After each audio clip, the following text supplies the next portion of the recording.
нийтний илтгэгч бодох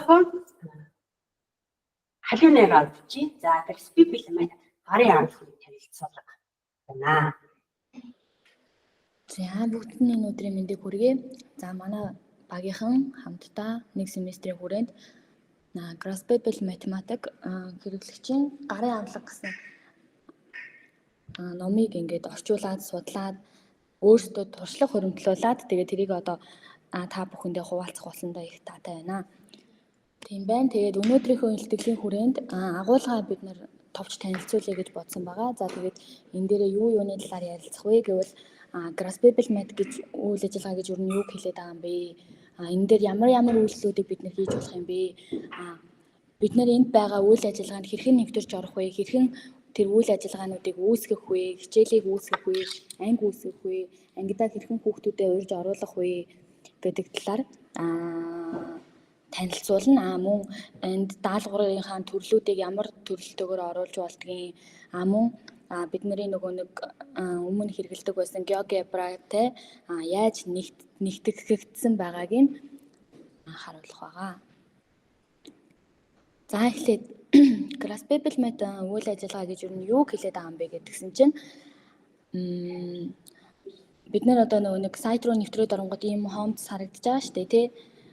Тэгээд энэ дээр болохоор хэдүүлээ юу хийж болох вэ гэвэл хүүхдүүдэд даалгавар өгч ажилуулна мөн тэрийгэ хүүхдүүдийн ажилласан үйл явцыг алхамаар үнэлэн дүгнэн тэгээ яг юун дээр алдаад байгааг харж илрүүлэх боломжтой, хүүхдүүдийн буруу зөв ойлголтыг илрүүлэх боломжтой. Энэ хүүхэд энэ дээр төхөөд байгаа юм байна, ийм хийхдээ алдаад байгаа юм байна гэдэг алхамаар илрүүлж болох тийм сургалтын ашигтай тийм сургалтын систем байгаа. Энэ нь болохоор 4-өөс 12 дугаар ангийнхны бүх насны хүүхдүүдэд тохиромжтой гэж үзэж байгаа. За тэгээд айлгуурын илэрхийлэл нь интерактив объект болж хувирч нөгөө нэг сурагчдад илүү тийм сонирхолтой байдлаар математикт сургахад дэмжлэг болж өгч байгаа. Ийм сургалтын систем байгаа. За тэгээд энэ дээр болохоор ямар үйлчлэлийг юу нь хийж чадах юм бэ гэдэг талаар авч үзэх юм бол за бид нэр ийм 3 хүснэгт болгоод хуваагаад авсан байгаа. Энэ дээр болохоор эхний энэ хэсэгт нь болохоор байр солих, сөрөг тэмдгийн гишүүнүүдийн байрлалыг солих мөн үйлдэлийг гүйцэтгэх гэх мэтчлэн үйлдэлүүд эхний хүснэгтэнд харагдаж байгаа бол дараагийн үйлдэлүүд дээр тэрнээсээ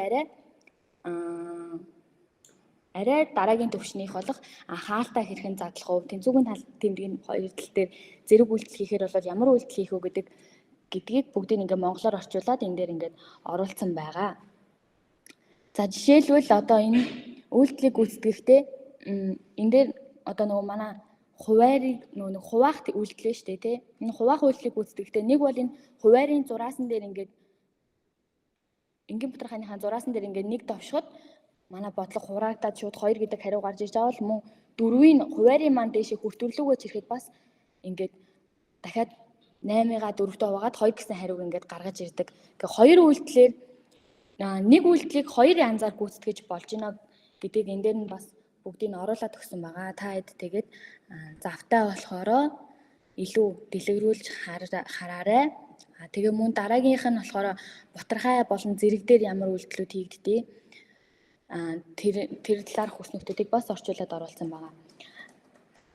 Одоо жишээ нь энгийн батархайг 10-ын батархай болгож хувиргахтаа яадгийн тэр үйлдэлүүдийг хийх тэр үйлдэлүүд болгоныг аль болох бид нөр өөрсдөө ингээд ойлгоход хэлбэр болгохоор ингээд орчуулсан байгаа. Ер нь ихэнх үйлдэлийг ингээд хоёр янзаар аль-алинаар нь хийж болдог гэд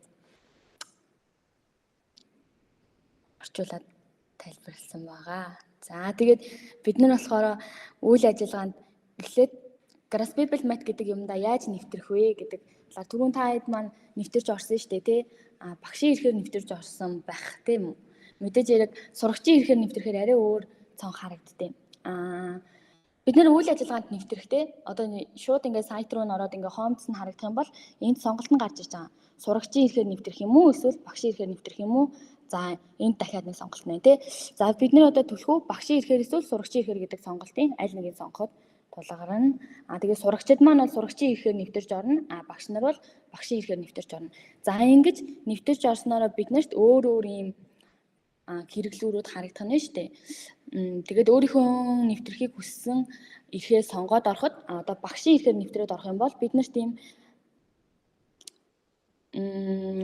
хэрэглүүрүүд гарч ирж байгаа нөгөө нэг хичээл ороход хэрэгтэй тийм хэрэглүүрүүд маань гарч ирж байгаа бол сурагчийн эрхээр нэвтрэхэд шууд энэ нөгөө нэг activity-ийн кодыг хийгээрэй гэсэн нөгөө нэг цонх гарч ирнэ. Хэрвээ сурагч бол энэ дээр хичээлийн кодыг хийж орсноор хичээл нэвтэрч орох боломжтой байдаг бол багш нарт болохоор илүү их боломжийг олгосон ийм цэснүүд гарч ирж байгаамаа. Одоо жишээ нь Activity Bank гэх юм бол энд нь болохоор одоогийн байдлаар 1800 байсан уу 500 байсан уу ийм бэлэн хүмүүсийн хийсэн activity-нуудад бэлэн байгаа. Тэндээс ороод хүснээ сонгож аваад хүүхдүүдээрээ ажилуулах боломжтой. Тэрийгээ эсвэл ашиглаад өөр дээрээ хуулж аваад тэгээ тэрийгээ орчуулад Монгол олгоод ч юм уу, хувиргаад ч юм уу өөрчлөөд бас сурагчдаараа ажилуулах боломжтой тийм байгаа бол одоо энэ classes гэдэг нь болохоор анги үүсгэн. Анги үүсгээд тэр ангидаа хүмүүсээ урьж оруулаад сурагчтайгаа оруулаад тэндээ болохоор ажилуулах даалгавруудыг оруулж өгснөөр хүүхдүүд шууд нэвтэрч ороод даалгавраа гүйцэтгэх боломжтой болж байгаамаа. Ийм давуу талуудыг багш нарт өгсөн байгаа. За тэгвэл хэдүүлээ анги үүсгэхдээ хэрхэн яаж үүсгэж болдог юм бэ гэдэг талаар ярих юм бол манайд анги үүсгэх ийм хоёр төрлийн боломжийг олгож өгсөн байгаа. Жишээ нь нэг нь юу вэ гэвэл урьдчилан бэлтгэгдсэн анги буюу одоо за энэ 3 хүүхэд энэ ангид орно гэд одоо нэрсийн чагсаагаад өгсөн гэсэн үг.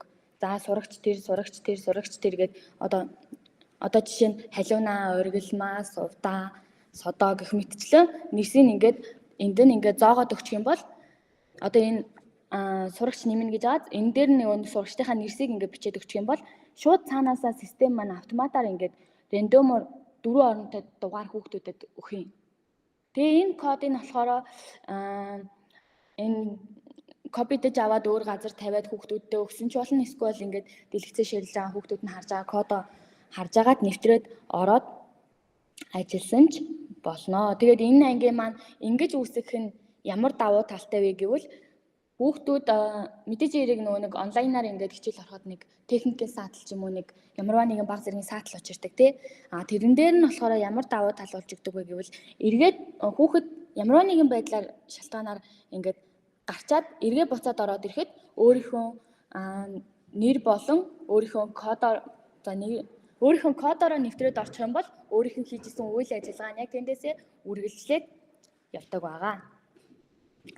За нөгөөх хичээлийн маань анги үүсгэж байгаа сонголт маань юу вэ? Нөгөө олгож байгаа сонголт маань юу вэ гэвэл одоо жишээ нь бид нэр ийм нээлттэй уулзалт зохион байгуулж байна тий.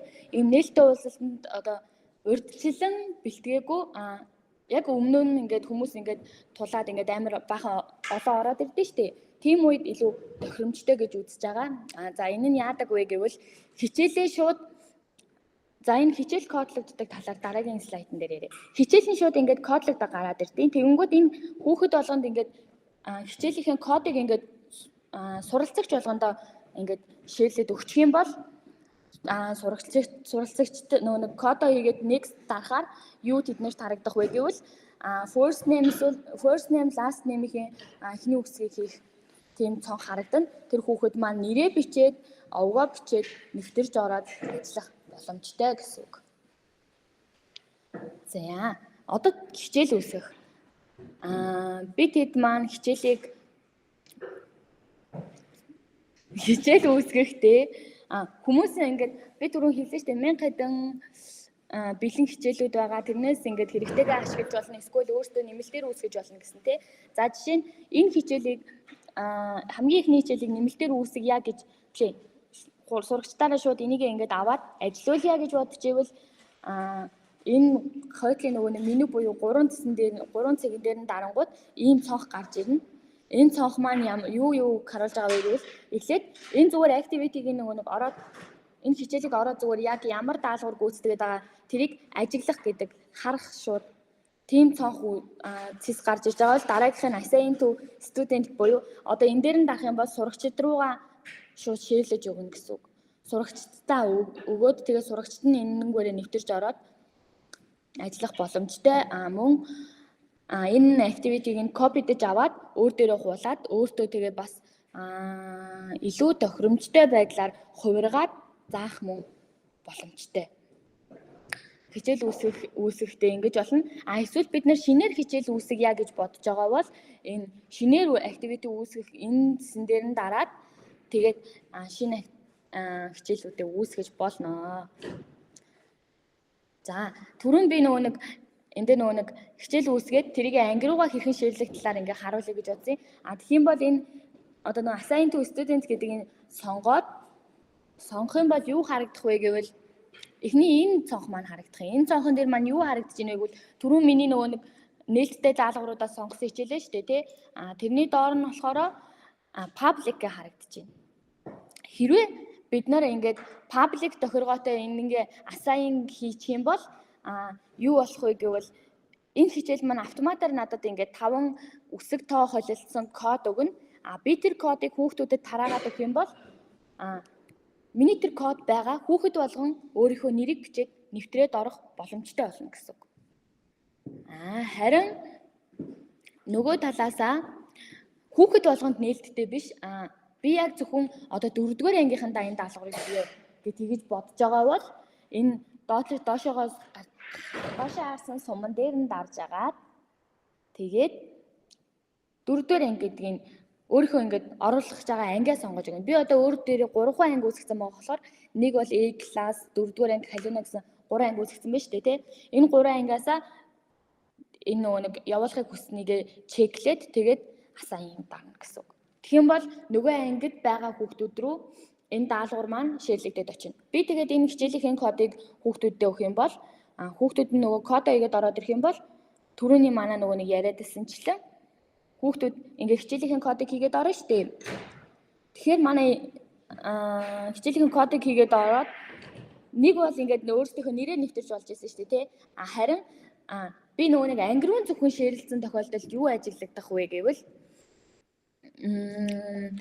нөгөө нэг 4 оронтой кодоо хийнү гэсэн тийм цонх гарч ирнэ. Тэр 4 оронтой кодоо хийнү гэсэн цонхон дээр нь энд одоо жишээ нь эхний сурагчид олгосон код 6311 ч юм уу тий. Энэ кодоо хийх юм бол тэр хүүхэд шууд нэвтрээд орно. Энэ хүүхдийг одоо халиуна гэдэг юм байна. Гэл тэр нь гарч ирэл тэгээд энэ даалгавруудаа хэрхэн гүйцэтгэж байгаа нь шууд ажиглагдана. За тэрийг хэрхэн харах боломжтой вэ гэвэл даалгавар маань ингээд автоматар 5 ийм рандомор дугаар кодлогдно гэсэн тий. Тэгээд энэ кодоо хүүхдүүдтэй шеэрлэх юм бол тэр кодоо хийгээд орж ирээд нэвтэрч чадсан хүүхдүүд маань ингээд энэ дээр болохоор нэвтрээгүй байгаа болохоор ингээд бүдэгхэн байгаа даа. Энэ хүүхдүүд орж ирээгүй байна гэсэн үг. Хэрвээ нэвтрээд ороод ирэх юм бол кодыг нэвтрээд ороод ирэх юм бол энэ нь тодроод ирнэ. Энэ student 1 гэдэг нь тодроод ирээд тэгээд нэг даалгавар амжилттай гүйцэтгэх юм бол энэ 21-ээс 1 гээл 21-ээс 2 гээл яваад өгнө гэсэн үг. Тэгээд даалгаврын үйл явцыг эндээс харж болно. Одоо энэ дээр дараагийн одоо хэдүүлээ дараагийн үйл ажиллагаанууд дээр ажиллахаар угаасаа харагдан. Тийм болохоор энэ дээр оруулаагүй байгаа. За тэгээд даалгавраа хэрхэн гүйцэтгэж байгаа нь бол харагдан. Мөн өөрөөр юу харагдах вэ гэвэл ямар ч үсэн нэг хичээлийн код маань харагдана. За тэгээд энэ кодоо ширлэх нь маш чухал болж тарж байгаа. За тэгвэл бид нэр даалгавруудыг ингээ үүсгээд оруулаад хүүхдүүд ингээд ажиллаад болоод байгаа юм шүү дээ тий. Тэгвэл тэр даалгаврыгаа үүсгэхдээ хэдэн төрлийн даалгавар үүсгэж болт юм бэ гэвэл 6 төрлийн даалгавар үүсгэж болт юм байна. Манай юу маань. Тэгээд ямар 6 төрлийн даалгавар вэ гэх юм бол эхний даалгавар нь goal state төрлийн даалгавар буюу зорилгоо тодорхойлсон. Зорилго нь мэдэгдэж байгаа эсвэл зорилгын хайд хийсэн ч гэсэндээ тэр зорилгод хүрэхийн төлөө хийж байгаа үйлдэлүүдийг агуулсан даалгавар байдаг бол дараагийнх нь болохоор canvas төрлийн даалгавар. За тэгээд тэр hotspot төрлийн даалгавар, line it up буюу графиктай холбоотой хичээл орж байгаа үед ашиглаж болох ийм даалгаврын сонголтуудыг биднэрт олгодог бахны энэ талаар манай дараагийн илтгэгч илүү тодорхой тайлбарлаж өгнө. За тэгээд хамгийн сүүлийн маань сэдв болохоор юу вэ гэвэл GeoGebra энэ хоёрыг хэрхэн нэгтгэж өгсөн байд юм бэ гэдгийг харъя гэж харуул тайлбарлая. Тэгэх юм бол юу вэ гэх юм бол одоо нөгөө нэг бүртгэлээрээ нэвтрээгүй байсан ч гэсэндээ хэдүүлэнд нөгөө нэг whiteboard нь харагдаж байгаа шүү дээ. Нөгөө нэг самбар нь ашиглаж болох самбар нь. Тэр самбар дээрээ дараад орох юм бол биднэрт юм хоосон юу үүснэ. Бид та нарт харуулъя. Юу харагдах вэ гэвэл за эндээсээ лог аут хийч. Тэгэх юм бол биднэрт get started гэд харагдаж байна те. Энэ дээр нь дараад орох юм бол биднэрт хэдүүлээ Grasshopper метод ашиглаад юм алгоритмын бодлогуудыг бодож олно. Мөн GeoGebra-тай маань хэрхэн хосолж байгаа вэ гэвэл энэ доор нь insert system дээр нь дараад доош нь ингээд сунгаад харах юм бол график, геометр, 3D геометр гэсэн сонголтууд гарч ирнэ. Одоо жишээ нь график дээр нь дарах юм бол биднэрт ийм графика зурах ийм таблет мөн энэ дээр айлгуурынхаа илэрхийллийг бичнэ. Одоо жишээ нь y тэмцүү x квадрат гэж. Тэгэх юм бол ингээд шууд график маань зурагдаж байна те. За ингээд GeoGebra-тай маань шууд холбогдож өгдгөөрөө давуу талтай мөн. За тэгээд илүү нөгөө нэг хэдүүлээ энийг илүү цаашаа судлыг гэвэл одоо нөгөө дараагийн дадлага ажлуудыг гүйцэтгээд явах байгаа. Тэгээд дадлага ажил гүйцэтгэснээрээ хэдүүлээ туршлага хөрвүүлэх байгаа шүү. За анхаарал хандуулсанд баярлалаа.